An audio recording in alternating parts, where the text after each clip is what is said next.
আসসালামু আলাইকুম। কাছের ও দূরের শিক্ষার্থী বন্ধুরা যে যেখান থেকে আমার ভিডিও দেখছো, সকলকে জানাই আমার চ্যানেলের পক্ষ থেকে আন্তরিক শুভেচ্ছা ও অভিনন্দন। তো আজকে আমি তোমাদের জন্য আরেকটি নতুন কবিতা নিয়ে হাজির হয়েছি। এই কবিতাটি হচ্ছে, তোমরা স্ক্রিনে দেখতে পাচ্ছ, কবিতাটির নাম হচ্ছে মাইকেল মধুসূদন দত্তের কপোতাক্ষ নদ। তো এই কবিতাটি আসলে অনেক গুরুত্বপূর্ণ একটি কবিতা। তো তোমরা এই কবিতাটি যখন পড়বে, এখানে নতুন নতুন অনেক কিছু দেখতে পাবে। নতুন নতুন অনেক টিকা, অনেক শব্দার্থ এগুলা তোমরা পাবে, যেগুলা তোমরা আগে আর কখনো শুনোনি। তো আমি তোমাদেরকে এইগুলা মানে কবিতাটি পড়ানোর সাথে সাথে এই গুরুত্বপূর্ণ যে শব্দগুলো আছে এগুলো নিয়ে তোমাদেরকে ব্যাখ্যা বিশ্লেষণ করে পড়িয়ে দিব। তো সবাই মনোযোগ দিয়ে দেখবে। কপোতাক্ষ নদ লিখেছেন মাইকেল মধুসূদন দত্ত।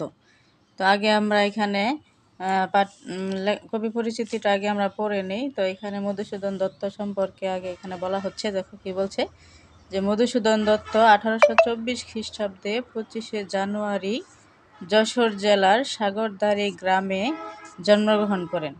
স্কুল জীবনের শেষে তিনি কলকাতার হিন্দু কলেজে ভর্তি হন। এই কলেজে অধ্যয়নকালে ইংরেজি সাহিত্যের প্রতি তার তীব্র অনুরাগ জন্মে। মানে হচ্ছে যে মধুসূদন দত্ত আমরা এখানে দেখতে পেলাম যে তার জন্ম হচ্ছে 1824 সালে। তার মানে দেখো, রবীন্দ্রনাথ ঠাকুরের জন্ম কিন্তু 1861 সালে, এবং আমাদের যে জাতীয় কবি কাজী নজরুল ইসলাম, তার জন্ম হচ্ছে 1899 সালে। তো সেই হিসেবে মধুসূদন দত্ত কিন্তু অনেক আগের একজন কবি। তার জন্ম হচ্ছে 1824 খ্রিস্টাব্দের 25শে জানুয়ারি। আর তার জন্মস্থানটা হচ্ছে যশোর জেলার সাগরদাড়ি গ্রামে। তো স্কুল জীবনের শেষে কলকাতায় হিন্দু কলেজে তিনি ভর্তি হন। আর এই কলেজে অধ্যয়নকালে তার ইংরেজি সাহিত্যের প্রতি এক ধরনের অনুরাগ জন্মে। অনুরাগ মানে হচ্ছে ভালোবাসা। ইংরেজি সাহিত্যের প্রতি তার এক ধরনের ভালোবাসা তৈরি হয়। তো সে কিন্তু বাঙালি, সে কিন্তু বাংলা ভাষায় আগে লেখালেখি করতো। তো পরে তার যখন ইংরেজি সাহিত্যের প্রতি অনুরাগ জন্মে, তখন থেকে সে ইংরেজির প্রতি তার আকর্ষণ তৈরি হয়। কিন্তু পরে গিয়ে সে এটা বুঝতে পারে যে আসলে আমাদের বাংলা ভাষাটাই, বাংলা ভাষা চর্চাটাই আমাদের জন্য, আমরা যেহেতু বাঙালি, আমাদের জন্য আসলে বেশি গুরুত্বপূর্ণ। তো সে পরে গিয়ে এক সময় বুঝতে পারে। তো 1843 খ্রিস্টাব্দে তিনি খ্রিস্ট ধর্মে দীক্ষিত হন। খ্রিস্ট ধর্ম মানে হচ্ছে যে 1843 খ্রিস্টাব্দে তোমরা এখানে দেখতে পাচ্ছ তিনি হিন্দু ধর্ম থেকে খ্রিস্টান ধর্মে চলে যান। তো এখানে তার খ্রিস্টান ধর্মে যাওয়ার একটা আসলে এই বিষয়টি নিয়ে একটু আমি বিস্তারিত বলতে চাই। এই মধুসূদন দত্ত, এই যে দেখো এখানে আমি লিখে রেখেছি তোমাদের জন্য, যে 1843 সালের 9ই ফেব্রুয়ারি কলকাতার ওল্ড মিশন চার্চে খ্রিস্ট ধর্ম গ্রহণ করেন, যা জীবনের একটি মোড় ঘোরানো ঘটনা। পরিবার ও আত্মীয়দের প্রবল আপত্তি সত্ত্বেও পাশ্চাত্য সাহিত্য ও সংস্কৃতির প্রতি প্রবল আকর্ষণে তিনি এই সিদ্ধান্ত নেন। পরবর্তীতে তার নামের আগে মাইকেল নামটি যুক্ত হয়। তার বাবা রাজনারায়ণ দত্ত তাকে ত্যায্যপুত্র ঘোষণা করে এবং সম্পত্তি থেকে তাকে বঞ্চিত করে। তার মানে তিনি যখন খ্রিস্ট ধর্ম গ্রহণ করে, এই সালটা হচ্ছে 1843 সাল। তো তখন খ্রিস্টান ধর্ম গ্রহণ করার পরে তার জীবনে একটি বড় পরিবর্তন ঘটে। তার পরিবার আত্মীয়দের প্রবল আপত্তি সত্ত্বেও, মানে তারা আসলে চায়নি যে সে এটা করুক। এটা কেউ কি চায় যে নিজের ধর্ম ছেড়ে অন্য অন্য ধর্মে চলে যাক সন্তান? এটা তো কেউ চায় না। তো তখন সে পাশ্চাত্য সাহিত্যের প্রতি তার প্রবল আকর্ষণ তৈরি হয়। তো এটা থেকে তিনি কিন্তু তার মানে খ্রিস্টান ধর্মটা গ্রহণ করে, এবং তার নামের আগে পরবর্তীতে মাইকেল নাম যুক্ত হয় খ্রিস্টান ধর্ম গ্রহণ করার পরে। তার বাবার নাম হচ্ছে রাজনারায়ণ দত্ত। এটার জন্য তাকে কিন্তু ত্যায্যপুত্র ঘোষণা করে এবং তার সম্পত্তি থেকে তাকে বঞ্চিত করা হয়। তো তারপরে দেখো আরেকটি টিকা আছে এখানে, যে পাশ্চাত্য সাহিত্য আমরা এখানে বলছি, বা তোমরা এখানে পাবে এই শব্দটা, যে পাশ্চাত্য সাহিত্য জিনিসটা কি। যে পাশ্চাত্য সাহিত্য হলো মূলত ইউরোপ ও উত্তর আমেরিকার ভাষাভাষী অঞ্চলের মানুষের সাহিত্য। আর এই সাহিত্যে মূলত রোমান্টিসিজম, মডার্নিজম, রিয়েলিজম ইত্যাদি বিষয় এখানে প্রাধান্য পায়। মানে এটা হচ্ছে একটা আধুনিক পর্যায়ের একটি সাহিত্যের একটি ধারা। তো সেটার প্রতি তার অনেক বেশি আকর্ষণ ছিল। আর এটা হচ্ছে ইউরোপ আর উত্তর আমেরিকার মানুষের সাহিত্য। তো সে এই সাহিত্য চর্চায় মনোনিবেশ করতে চায়, এই জন্য মূলত সে খ্রিস্টান ধর্মে চলে যায়। তারপরে দেখো কি বলছে এখানে। এখানে আমরা এই যে পরবর্তীতে জীবনের ইংরেজি ভাষা সাহিত্যের প্রতি তার আকর্ষণ, আর এই জন্য তার না সরি, যে এখান থেকে যে খ্রিস্ট ধর্মে দীক্ষিত হন তখন তার নামের প্রথমে যোগ হয় মাইকেল শব্দটি। পাশ্চাত্য জীবন যাপনের প্রতি প্রবল আগ্রহ, ইংরেজি ভাষা সাহিত্যের প্রতি তীব্র অনুরাগ তাকে ইংরেজি ভাষায় সাহিত্য রচনায় উদ্বুদ্ধ করে। আর পরবর্তীকালে জীবনের বিচিত্র কষ্টকর অভিজ্ঞতায় তার এ ভুল ভেঙেছিল। যে আমি আগে যেটুকু বললাম যে বাংলা ভাষার কাব্য রচনার মধ্য দিয়ে তার কবি প্রতিভা যথার্থ স্ফূর্তি ঘটে। আর তার অমর একটি কীর্তি হচ্ছে মেঘনাদ বধ কাব্য। এটি হচ্ছে একটি মহাকাব্য, তোমরা অবশ্যই শুনেছ হয়তো বা এর নাম। মধুসূদন দত্ত ছিলেন বাংলা সাহিত্যের প্রথম মহাকাব্যের জনক। তো তার হাতে কিন্তু বাংলা সাহিত্যের প্রথম মহাকাব্য তৈরি হয়, তো সেটা হচ্ছে যে মেঘনাদ বধ কাব্য। তার অন্যান্য আরও কিছু কাব্যগ্রন্থ আছে, তিলোত্তমা সম্ভব কাব্য, বীরাঙ্গনা কাব্য, ব্রজাঙ্গনা কাব্য ও চতুর্দশপদী কবিতাবলী। তার নাটক কৃষ্ণকুমারী, শর্মিষ্ঠা, পদ্মাবতী ও প্রহসন, একে কি বলে সভ্যতা আর বুড়ো শালিকের গাড়েরও।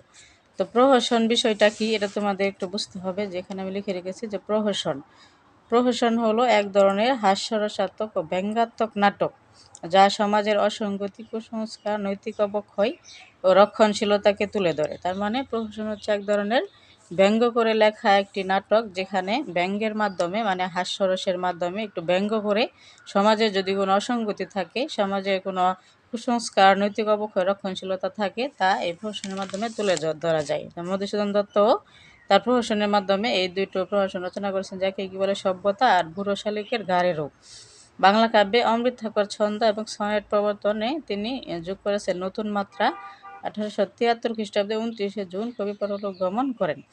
তো এখানে আরেকটি কথা আছে যে অমৃত ঠাকুর ছন্দ এবং সনেট, এই বিষয়টা আমি তোমাদেরকে দেখাবো। দেখো, অমৃত ঠাকুর ছন্দ হলো অন্তমিলহীন 14 মাত্রার প্রবাহমান বাংলা কবিতার ছন্দ। এই ছন্দের চরণের শেষে কোনো মিল থাকে না। মেঘনাদ বধ কাব্য হচ্ছে এই ছন্দে রচিত। তো অমৃত ঠাকুর ছন্দ হচ্ছে যে তোমরা জানো কবিতার শেষে কিন্তু দুইটা চরণে যে অন্তমিল থাকে। অন্তমিল মানে হচ্ছে শেষে যে শব্দগুলো আছে, যেমন যেখানে মনে, এখানে আবার শেষে কি আছে বিরলে, তো শেষের যে শব্দ আছে এই দুইটাতে অন্তমিল থাকে না। এই যে অমৃত ঠাকুর ছন্দে যে শব্দের যে শেষ আছে সেখানে কোনো অন্তমিল থাকে না। এটা 14 মাত্রার প্রবাহমান বাংলা কবিতার ছন্দ, আর এই ছন্দের চরণের শেষে কোনো মিল থাকে না। আর তার মেঘনাদ বধ কাব্য কিন্তু এই ছন্দেই রচিত, যেমন যেখানে বলা হয়েছে অন্তমিলহীন, মানে এখানে কোনো মিল থাকবে না চরণের শেষে। তো তারপরে আমরা আসলে এখানে দেখো লেখক পরিচিতি আমরা পড়লাম। তারপরে দেখো এখানে পাঠ পরিচিতি নামে তোমাদেরকে মানে এখানে বলা হচ্ছে। তো পাঠ পরিচিতি আমি আসলে তোমাদেরকে একটু নিজের মতো করে বলি ঘটনা, তাহলে তোমরা আসলে এই মানে কাহিনীর মাধ্যমে এটা বুঝতে পারবে। তো আসলে মধুসূদন দত্ত আমরা লেখক পরিচিতি থেকে জানতে পারলাম যে তিনি কিন্তু পাশ্চাত্য সাহিত্যের প্রতি একটু মানে আগ্রহী ছিলেন বেশি। সেই জন্য সে বাংলা ছেড়ে ইংরেজির প্রতি আকর্ষণ অনুভব করে। তো মধুসূদন দত্ত যখন এই কপোতাক্ষনদ কবিতাটি লিখেছেন তখন তিনি সুদূর ফ্রান্সে অবস্থান করছিলেন, মানে তিনি বিদেশে ছিলেন। তো ফ্রান্সে যখন তিনি ছিলেন তখন সেখানে হঠাৎ করে তার এই যশোর জেলার সাগরদাড়ি গ্রামের এই কপোতাক্ষ নদের কথা তার মনে হয়। তো সেই স্মৃতিকাতরতার আবরণে তার আসলে এখানে দেশপ্রেম প্রকাশিত হয়েছে। কবি তার শৈশবের কথা মনে করেন যে শৈশবে এই নদের তীরে প্রাকৃতিক পরিবেশে তিনি বড় হয়েছেন। ফ্রান্সে যখন বসবাস করেন তখন জন্মভূমি, শৈশব, কৈশোরের বেদনাবিধুর স্মৃতি তার মনে জাগিয়ে দিয়েছে কাতরতা। দূরে বসেও কপোতাক্ষ নদের কল ধ্বনি তিনি শুনতে পান। তখন সে কিছুতে এই কপোতাক্ষ নদকে ভুলতে পারেন না, তার কথাই তার বারবার মনে হয়। তো শেষে কবি বলেছেন যে এই বঙ্গবাসীর কানে আমি যখন এই পৃথিবীতে থাকবো না, তখন আমি যে তোমাকে এতটা ভালোবাসি, এভাবে স্মরণ করছি তোমার কথা, তুমিও বঙ্গবাসীর কানে আমার এই কথা পৌঁছে দিও। তো এটাই হচ্ছে তার কবিতার মূল ভাব। তো এখানে মূল ভাবটাও আমি তোমাদের জন্য একটু মানে করে আমি এখানে লিখে রেখেছি যে এখানে মূল ভাবের পাশাপাশি কবি আর কি বিষয়টি তুলে ধরেছেন। তো এখানে দেখো কবিতার প্রেক্ষাপটের এই কবিতার পিছনে আসলে প্রতিটি সাহিত্য রচনার পিছনে কিছু প্রেক্ষাপট থাকে। তো এই মূল ভাব আমাদেরকে সেই প্রেক্ষাপট সম্পর্কে ধারণা দেয়। তো কপোতাক্ষনদ কবিতায় মূল প্রেক্ষাপট হলো প্রবাস জীবনে সুদূর ফ্রান্সের ভার্সাই নগরীতে বসে কবি নিজ মাতৃভূমি ও শৈশবের স্মৃতি বিজড়িত নদের জন্য তীব্র নস্টালজিয়া ও গভীর দেশপ্রেম অনুভব করেন। এই সনেটে কবি প্রবাসে থেকেও তার গ্রামের কপোতাক্ষ নদকে ভুলে না গিয়ে শৈশবের স্মৃতি রোমন্থন করেছেন এবং নদের কাছেই আকুল মিনতি জানিয়েছেন যেন নদ তাকে স্মরণ রাখে। তো এই কথাগুলো হচ্ছে আমি আগে যেগুলো বললাম। আর এই কবিতার প্রেক্ষাপটগুলো নিচে আসলে ৫টি পয়েন্টের মাধ্যমে আমরা এখানে দেখিয়েছি। প্রথমে দেখো ১ নম্বরে হচ্ছে দেশপ্রেম ও স্মৃতিকাতরতা। তো এখানে ফরাসি দেশে অবস্থানকালে মাতৃভূমির জন্য কবির ব্যাকুলতা ও জন্মভূমির আবেগে নিমজ্জিত হয়ে কবিতাটি লেখা। তারপরে হচ্ছে ২ নম্বর হচ্ছে যে শৈশবের প্রতি টান। কবির শৈশবের যে নদের পাড়ে কেটেছে সেই কপোতাক্ষ নদের প্রতি তার অকৃত্রিম ভালোবাসা। ৩ নম্বর হচ্ছে ভ্রান্তির ছলনে মনে করা। প্রবাসে ব্যস্ততা ও দুঃখের মাঝেও কবি কপোতাক্ষ নদের কলকল ধ্বনি শুনতে পান, যা তার কাছে মনে হয়েছে ভুল বা মরীচিকা, তবুও তা তাকে শান্তি দেয়। মানে তিনি কিন্তু এই ভ্রান্তির ছলনে বা ভুল বা মরীচিকায় কপোতাক্ষ নদের কথা মনে করেছেন। তো এটা হচ্ছে একটা পয়েন্ট। তো এগুলো তোমরা এই পয়েন্টগুলো যদি তোমরা মনে রাখো তাহলে তোমাদের কিন্তু পাঠ পরিচিতি মুখস্থ মানে মুখস্থ রাখতে বেশি একটা কষ্ট হবে না। যেমন দেশপ্রেম ও স্মৃতিকাতরতা এই কবিতায় দেখানো হয়েছে। তারপর কি দেখানো হয়েছে শৈশবের প্রতি কবি শৈশবের নদের প্রতি টান। মানে এখানে তার যে শৈশবের যে নদীটা যে কপোতাক্ষ নদ, এই নদের প্রতি কিন্তু তার এক ধরনের টান দেখান মানে টান বা মায়া প্রকাশ পেয়েছে। তারপরে তিনি কিন্তু ভ্রান্তির ছলনেও এই কপোতাক্ষ নদকে মনে করেন। তো আমরা ৩টা পয়েন্ট পেয়ে গেলাম। তারপরে আর ২টা পয়েন্ট আছে। তো সেটা হচ্ছে কি স্মরণে রাখার মিনতি। স্মরণে রাখার মিনতি মানে হচ্ছে যে কবি নদের প্রতি অনুরোধ করেন যে নদ যেন তাকে ভুলে না যায়। যেমন কবি প্রবাসে থাকলেও তাকে কখনো ভুলেননি। মানে কবি যেভাবে তাকে ভুলেননি নদও যেন তাকে ভুলে না যায়। তারপরে ৫ হচ্ছে কাব্যরূপ। এটি একটি সনেট বা চতুর্দশপদী কবিতা যা কবি প্রবাসে বসে লিখেছেন। তো এখানে সনেট সম্পর্কে একটি কথা এসেছে। তো সনেট সম্পর্কে আমি এখানে তোমাদেরকে করতে চাই যে সনেটের বাংলা হচ্ছে চতুর্দশপদী কবিতা। ইংরেজিতে সনেট, বাংলায় হচ্ছে চতুর্দশপদী কবিতা। ১৪ চরণ সমন্বিত ভাব সংহত সুনির্দিষ্ট। মানে এখানে ১৪টা লাইন থাকবে। সনেট মানে হচ্ছে এখানে ১৪ চরণ থাকবে। ১৪ চরণের প্রথম যে স্তবক কয়েকটি লাইন মিলিয়ে তোমরা জানো একটা স্তবক হয়। আর পংক্তি মানে হচ্ছে লাইন। তো কয়েকটি লাইন মিলে এই যে এখানে দেখো এই যে এখানে কিন্তু এই ৮টা পংক্তি মিলে একটা স্তবক।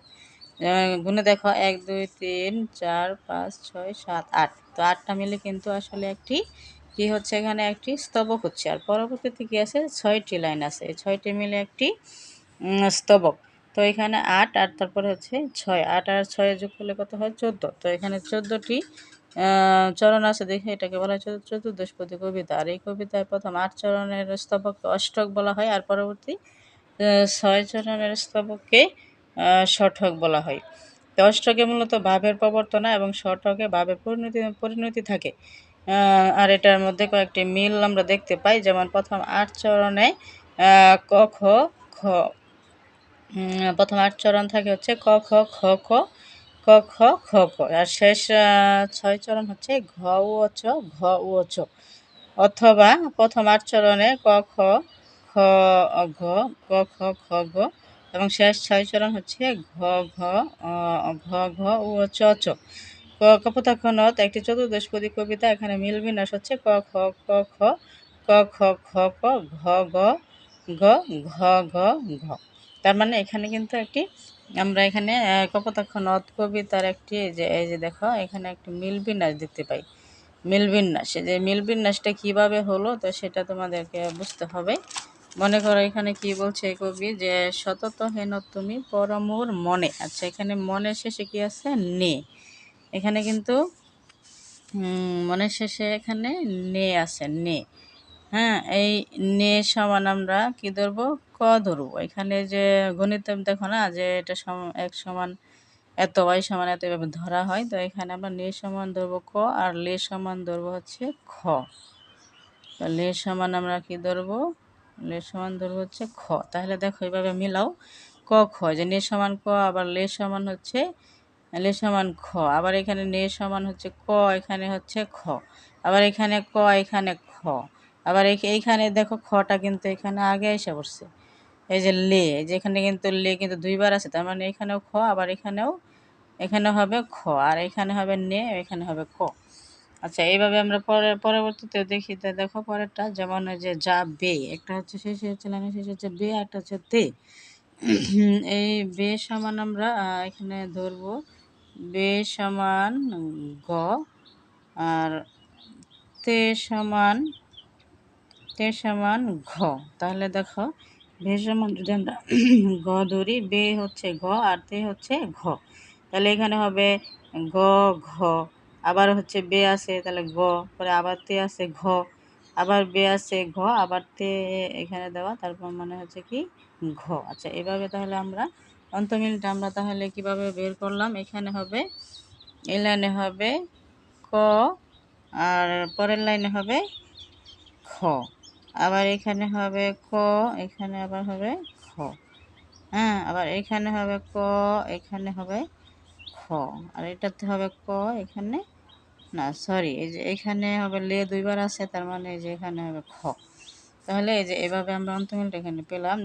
তেমনভাবে এখানে দেখো বে, এটা হবে ঘ, এটা হবে ঘ, আবার এখানে এটা হবে গ, এটা হবে ঘ, এটা হবে ঘ, আর এটা হবে ঘ। এভাবে আমরা এই অন্তমিলগুলো আসলে এখান থেকে আমরা বের করতে পারি, আর এটা কিন্তু অনেক অনেক বেশি গুরুত্বপূর্ণ। আচ্ছা, এখন আমরা সরাসরি দেখো এখানে পাঠ পরিচিতি আমরা বুঝতে পারলাম, লেখক কবি পরিচিতি বুঝতে পারলাম। এখন আমরা সরাসরি কবিতায় চলে যাব। এখানে কবিতায় লেখক কি বলছে, এখানে বলা হয়েছে যে সতত হেন তুমি পর মোর মনে। এখানে সতত মানে কি? সতত মানে হচ্ছে সর্বদা বা সব সময়। হে নদ, হে নদী, তুমি পড়ো মোর মনে, তুমি সবসময় আমার কাছে, মানে তুমি সবসময় আমার মনে পড়ো। সতত তোমার কথা ভাবি এ বিরলে। বিরলে মানে কি? নির্জনে। বিরলে মানে নির্জনে, মানে একা একা যখন আমি থাকি তখন তোমার কথা আমার সবসময় মনে পড়ে। সতত যেমতি লোক নিশার স্বপনে, মানে সতত যেমতি, যেমতি মানে যেমন, লোক মানে মানুষ, নিশার স্বপনে মানে রাতে, নিশিরাতে যেভাবে মানুষ স্বপ্ন দেখে, শুনে মায়া মন্ত্রধ্বনি তব কলকলে, মানে আমিও তোমার এই নদীর কলকল শব্দ, মায়া মন্ত্র ধ্বনি আমি স্বপ্নের মাধ্যমে শুনতে পাই। তারপর কি বলছে, জোড়ায় এ কান আমি ভ্রান্তির ছলনে, মানে আমি একটি ভ্রান্তির ছলনায় তোমার কথা মনে করে আমার এই কান জোড়াই। তো বহু দেশে দেখিয়াছি বহু দলে, মানে আমি বহু দেশে অনেক নদী দেখিয়াছি, কিন্তু এই স্নেহের তৃষ্ণা মিটে কার জলে। কিন্তু তোমার এই তোমার মতো, মানে তোমার যে তৃষ্ণা সেটা অন্য কোনো নদীর জলে আমার মিটে না। আমার তৃষ্ণা, তোমার স্নেহের তৃষ্ণা অন্য কোনো নদীর মাধ্যমে মিটে না। দুগ্ধ স্রোতরূপে তুমি জন্মভূমি স্তনে, মানে এখানে দেখো আহ, এখানে মানে মা যেমন সন্তানকে দুগ্ধ পান করিয়ে তার তৃষ্ণা নিবারণ করে, তেমনি এই কপোতাক্ষ নদের পানির মাধ্যমে কবি মনে হয় যে তৃষ্ণা নিবারণ করে। এজন্য বলছে দুগ্ধ স্রোতরূপে তুমি জন্মভূমি স্তনে। তারপর দেখো কি বলছে, আর কি হবে দেখা যতদিন যাবে, মানে আমার যতদিন যাবে তোমার সাথে কি আরো আমার কখনো দেখা হবে। প্রজারূপে রাজারূপ সাগরের দিতে। আচ্ছা, তোমরা অবশ্যই জানো যে নদী গিয়ে কোথায় মিশে, নদী গিয়ে কিন্তু সাগরে মিশে, আর সাগরে যে মিশে কিসের মাধ্যমে মিশে, তার পানির মাধ্যমে। তো প্রজারূপে এই রাজরূপ সাগরের দিতে, সাগরকে কিন্তু নদী কি দেয়, পানি দেয়, পানি। বাড়ির উপর তুমি এই মিনতি গাবে, মানে তোমার যে পানি, তুমি তোমার পানির মাধ্যমে তুমি সাগরকে কর দাও। তো তোমার কাছে আমি একটা মিনতি করি, এই মিনতি গাবে মানে তোমার কাছে আমি একটা মিনতি গাই, যে বঙ্গজ জনের কানে, বঙ্গজ মানে কি? বাঙালি। বাঙালিদের কানে শখে সখারিতে, মানে অনেক ভালোবাসা নিয়ে নাম তার এই প্রবাসে মুজিব প্রেম ভাবে লইছে যে নাম তবা বঙ্গের সঙ্গীতে, মানে আমি যে তোমার কথা এই সুদূর ফ্রান্সে বসে তোমার কথা মনে করতেছি, আমি যেদিন পৃথিবীতে থাকবো না সেদিন তুমি এই আমার কথা এই বাংলার মানুষের কাছে, মানে বঙ্গজনের কানে পৌঁছে দিবা। তো এই কথা কবি এখানে, কবির অনুরোধ বা মিনতি প্রকাশ পাচ্ছে। তো আমি আসলে তোমাদেরকে আগে পাঠ পরিচিতি যখন পড়িয়েছি এই বিষয়গুলো কিন্তু তোমাদেরকে বলেছি, যে এই কবিতার মধ্যে আমরা পয়েন্ট আকারে 5টি বিষয় তোমাদেরকে বলেছি, সেইগুলাই কিন্তু আসলে এখানে দেখানো হয়েছে। এখানে প্রথমে দেখানো হয়েছে, আমি আবার এগুলো তোমাদেরকে একটু দেখায় দিই। যে প্রথমে কিন্তু দেশপ্রেম ও স্মৃতিকাতরতা আমরা এখানে দেখতে পাচ্ছি, এবং শৈশবের নদের প্রতি টান, এক ধরনের টান দেখতে পাচ্ছি, এবং ভ্রান্তির ছলনে মনে করতেছে কবি, ভ্রান্তির ছলনেও কবি কপোতাক্ষ নদের কথা মনে করতেছে। স্মরণে রাখার মিনতি, মানে যেটা শেষে বললাম যে কবিকে স্মরণে রাখার মিনতি জানাচ্ছে। কাব্যরূপ হচ্ছে এটি একটি সনেট জাতীয় কবিতা। সনেট তোমাদেরকে বুঝিয়ে দিলাম। হ্যাঁ, তো এই ছিল আমার ক্লাস। আমার এই ক্লাসটি যদি তোমাদের ভালো লেগে থাকে, সবাই লাইক কমেন্ট শেয়ার করে বন্ধুদের মাঝে শেয়ার করে দিও। তো আমার আসলে চ্যানেলটি হচ্ছে নতুন নতুন চ্যানেল হিসেবে আমি আসলে চেষ্টা করছি কিভাবে ভালোভাবে তোমাদের মাঝে মানে কন্টেন্টগুলো প্রকাশ করা যায়। তো সবাই ভালো থাকবে, সবাই আমার ভিডিও বেশি বেশি দেখবে, লাইক কমেন্ট শেয়ার করবে। সবাইকে ধন্যবাদ। আসসালামু আলাইকুম।